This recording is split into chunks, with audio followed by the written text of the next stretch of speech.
I'm Katie. I'm Tiffany, and we talk hair. Doesn't really clank with this. That's okay. All right, guys. Well, happy 2023. We are so excited to kick off the new year with a brand new show for y'all. We know lots of you guys have tons of questions and you just want answers for things that you're wondering about hair restoration. And what we want to do is we want to go through today and we want to basically just answer whatever we can, those most frequently asked questions for you guys. So hopefully this will be helpful. Here we go. So the first thing that we want to talk about today are, what do you look for qualification-wise in your hair restoration surgeon? So me? Yeah. What do you when for my hair? First of all, I look for experience.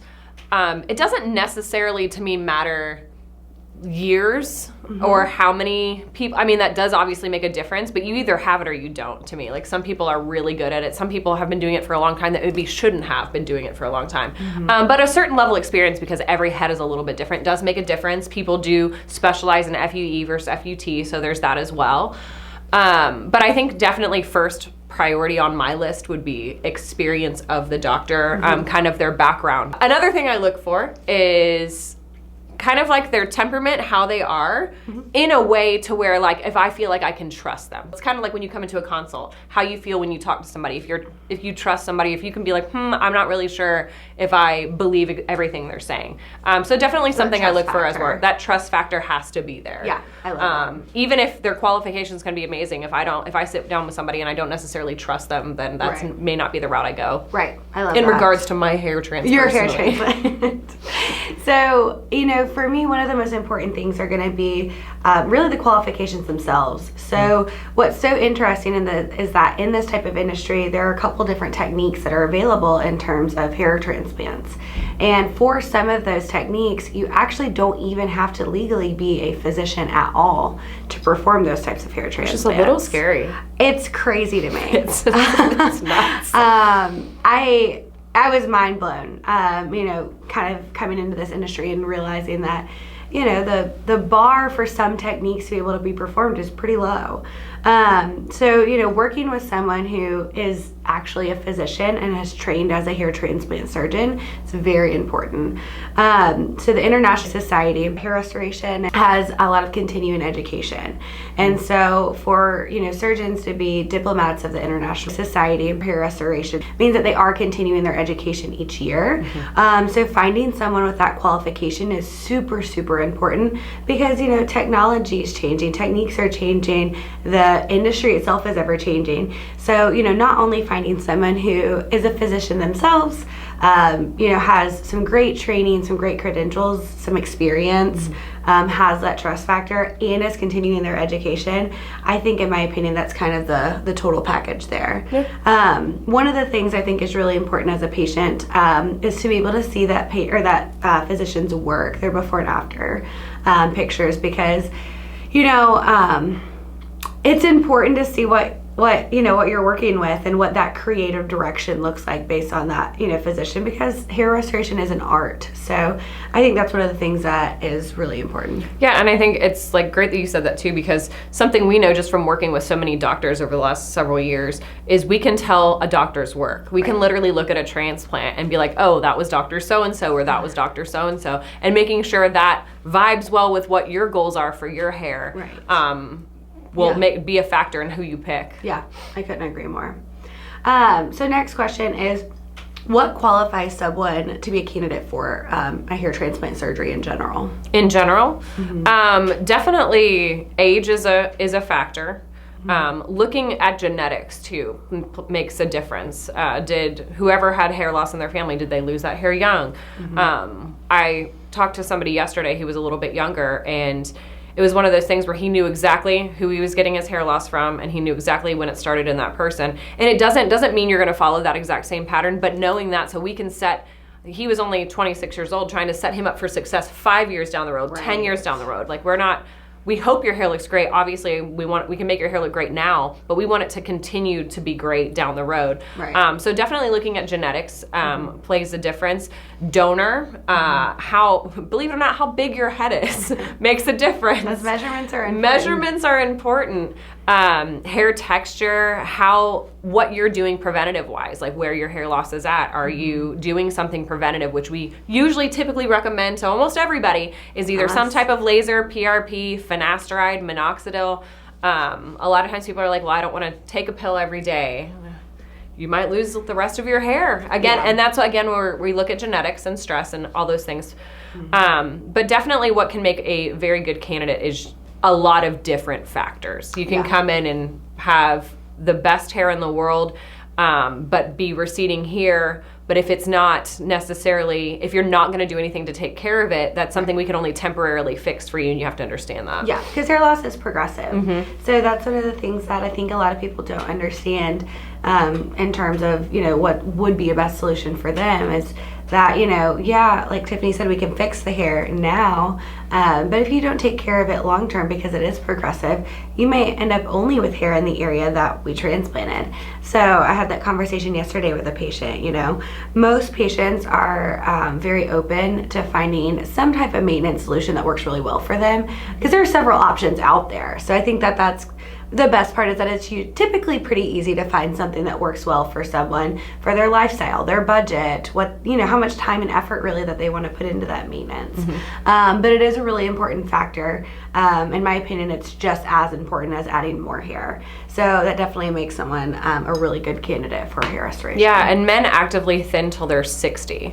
So if you're starting to lose hair at a younger age, we can definitely help you, but maintenance long term, if you want to keep that hair, is going to be very, very important. The next topic I want to touch on is, what are some things that a patient can do prior to surgery to prep themselves to make sure that they're ready to go, their donor is looking good, and kind of all their bases are covered before they go into surgery? Yeah, that's a good and common question. So donor is very important. Everybody's hair is either a little bit finer, standard. Some people have very coarse, thick hair.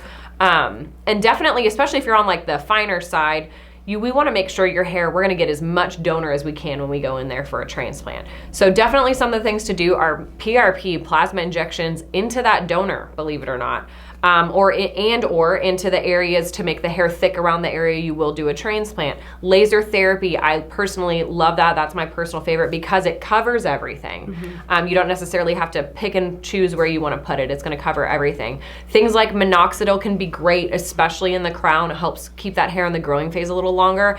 And then of course finasteride is 90% effective in blocking that DHT, but will also just kind of help preserve everything all over your head, which is of course what we want to do when going into a transplant. So I definitely think those key factors, you don't have to do necessarily all of them, but I would say one type of non-surgical such as PRP or laser, and then of course finasteride, saw palmetto, which is not quite as aggressive, but the more all-natural version of that.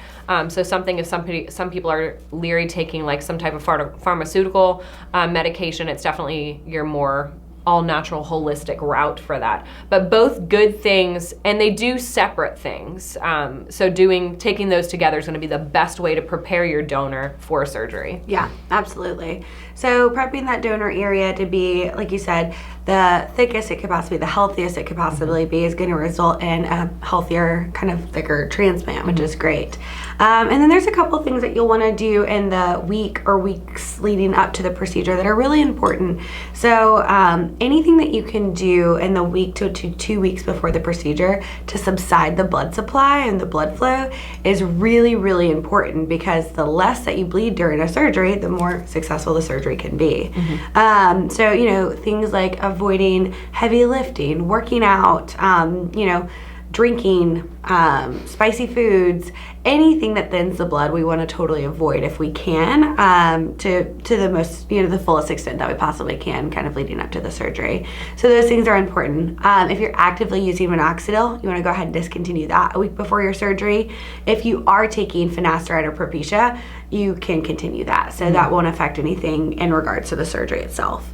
Now, any additional medications that you take, of course, you want to refer to your physician, to discontinue or continue the use of of that up until the surgery. But those are a few kind of tips and tricks that you can do leading up to the surgery to make sure that it's going to be the most successful that it could possibly be. So I love that. Now, in terms of recovery, so, there's a lot of different aspects when it comes to recovering from a surgery, but, the biggest question that we have is really just how much downtime do you genuinely need to recover from this procedure? Now, you think about there's kind of a physical aspect of that. So how am I going to look and how am I going to feel? And, you have those things, but really how much true downtime are you going to need after a hair transplant? So again, it kind of does vary on the type of hair transplant we've done, if we've shaved the area, if we're talking clean, if there's some areas where we can kind of sweep over and cover in regards to when can I go out in public again. But as far as how you're gonna look, you're gonna have scabs for typically up to 2 weeks. You can wear a hat on day 3, so covering that up is nice. How you kind of deal with that is different. Obviously, some people ask, how much time do I need off work? Right. And it really is just going to depend on how quickly you're going to be in front of somebody or not. But in regards to healing process, again, everybody's a little bit different. But usually a good 2 weeks of probably taking it easy, maybe hiding away a little bit more. And kind of like Katie said before about prior, like no heavy lifting, things like that. You're definitely, depending on what kind of transplant you get. So your FUE, we are shaving the back of the head. So that's obviously going to be a different look for a bit. Most people will just kind of shave everything clean.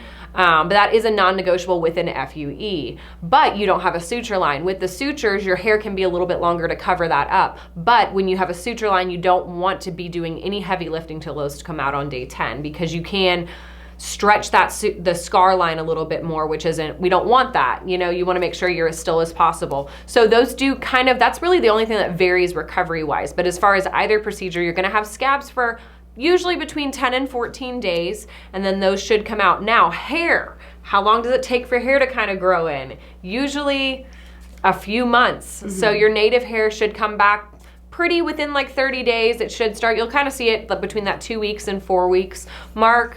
But those new hairs don't really start coming in until about 3 months. Mm-hmm. I think that's the hardest part of the process. That's the waiting game, is how long it takes for that new hair to grow in. But it's worth the wait. It is. It's worth the wait. It's, a short-term sacrifice for a long-term goal. Mm-hmm. A lot of people what they anticipate, I guess, the most is, having the surgery or that kind of initial a few days in recovery. But really, it's that first couple of months that you've got to just kind of hold on to the faith, know that the hair is coming in, because between month 3 and month 4 is when you really start to see some changes, usually. By month 6, you're close to halfway there, and it's going to take a full 12 to 14 months for everything to grow in. So it is a slow and steady process. I will say one of the most common, comments on that is that it's nice that it's such a gradual change, because if you're trying to, keep this on the down low and not tell a lot of people, the gradual change is really nice, because a lot of people don't notice. It's not like you come in one day with no hair and the next day you have a lot of hair. Mm-hmm. So, that's nice. It keeps it a little gradual, a little bit easier to hide. So, yeah. So another common question that we get asked a lot is, what age is it appropriate to have a transplant, and will you need more in the future? Yeah, those are great questions. So, there's a lot of variables that go into what makes an appropriate age for a person to have a hair transplant. Kind of the old school rule of thumb was that it was 25 years old. However, there are so many factors that play in part of, what makes the appropriate age for that specific patient. So the things that we take into consideration are going to be what the hair loss looks like in the family. That's a huge, huge factor. Genetics. Yeah. You want to take a look at those. Just, it doesn't give us the, 100% layout of what the hair loss will look like in the future, but it does give us the closest insight to what it may do. The extent of hair loss that you're experiencing already is a big factor. So when you look at, say, a patient who's under 25, but he's lost all of his hair already, other than donor hair, at that point, there's not really anything that's left to the imagination. So you could go ahead and treat that patient at that time. If the hair loss is, kind of in the same token, you've lost most of it, it's very extensive, everybody in the family has extensive hair loss, those are the times where it makes sense for a lot of people at those younger ages. If you're in a very early stage of hair loss, at 24, 25, 26, you could even be 30 and be in a very early stage of hair loss. At that point, it would not be appropriate to do a hair transplant. Yeah. So age is somewhat of a factor, but really more so it's at what extent is your hair loss at that time. And so the only person that can tell you that, of course, is going to be someone who's trained in the field. So using a microscope during a consultation, which is what we do, is very helpful for us, because what we can do is we can actually look at the hair microscopically and see, hey, are they actually losing hair? So are there actually empty hair canals in that area? Or are there just a lot of miniaturized hairs? So do we need to replace it, or do we need to treat the hair that's there?